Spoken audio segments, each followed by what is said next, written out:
जीवन साधने वाले हमारे इस देश की परंपरा के अनेक महान रत्नों में आज हम लोगों को समय की आवश्यकता, युग की आवश्यकता, सनातन के अंतःकरण की आवश्यकता के रूप में हमारे सम्माननीय प्रधानमंत्री जी प्राप्त हुए हैं।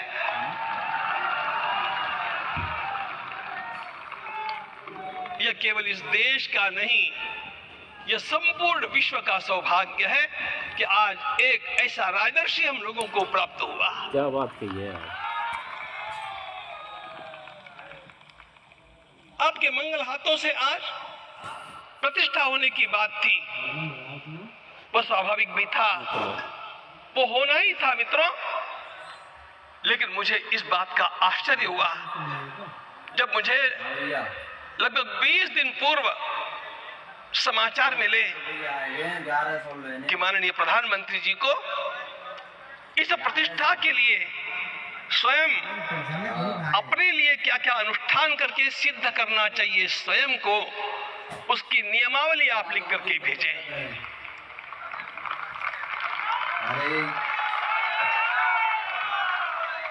जिस प्रकार का हमारे देश का राजनीतिक माहौल है, कोई भी आकर के किसी भी समय कुछ भी कर्म करके चला जाता है, वो उद्घाटन हो चाहे पौधारोपण हो चाहे कुछ भी हो, लेकिन उसके लिए मैं अपने को सिद्ध करूं, इस प्रकार की भावना कहां होती है?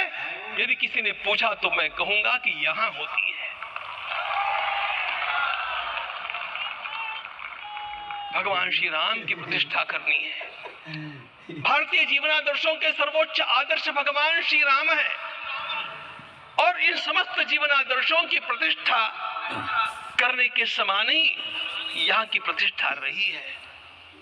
इसलिए एक महान विभूति को ऐसे लगा कि मैं अपने को भी साधूं। मैं कर्मणा मनसा वाचा, कर्म से, मन से और वाणी से अपने को उसके लिए शुद्ध बनाऊं, सिद्ध बनाऊं, और उसका मार्ग तप ही है। भगवद गीता ने कहा, यज्ञ दान तप कर्म न त्याज्यम कार्यमेव तप।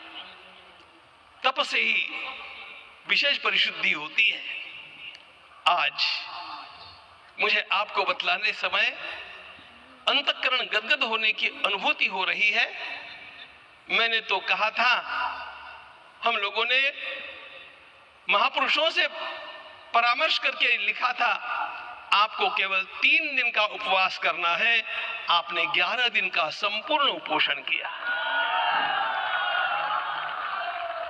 हमने 11 दिन एक मुक्त रहने के लिए कहा था, उन्होंने अन्न का ही त्याग कर दिया। महाभारत में कहा गया है, अनशन ये सबसे बड़ा तप है। मोदी जी ने 11 दिन तक, और उसको उनके जीवन में साकार होते हुए मैंने केवल देखा नहीं, मैं थोड़ा तार्किक हूं। आपकी परम पूजनीय माता जी से मिलकर के मैंने उसको रिकन्फर्म भी किया था कि आपका ये अभ्यास 40 वर्षों का है। ऐसा तपस्वी कोई राष्ट्रीय नेता प्राप्त होना यह सामान्य बात नहीं है।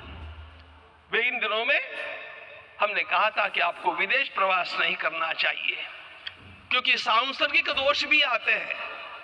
विदेश प्रवास टाल दिया सांसर्गिक देशों के इस दोषों की संभावना के कारण, लेकिन दिव्य देशों का प्रवास ऐसा किया। नासिक से आरंभ किया, गुरुवायूर गए, श्रीरंगम गए, रामेश्वरम गए।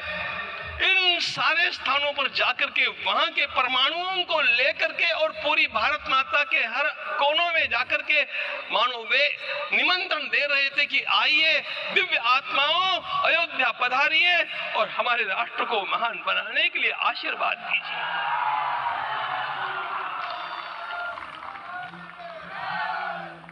हमने केवल कहा था 3 दिनों तक आपको भूमि शयन करना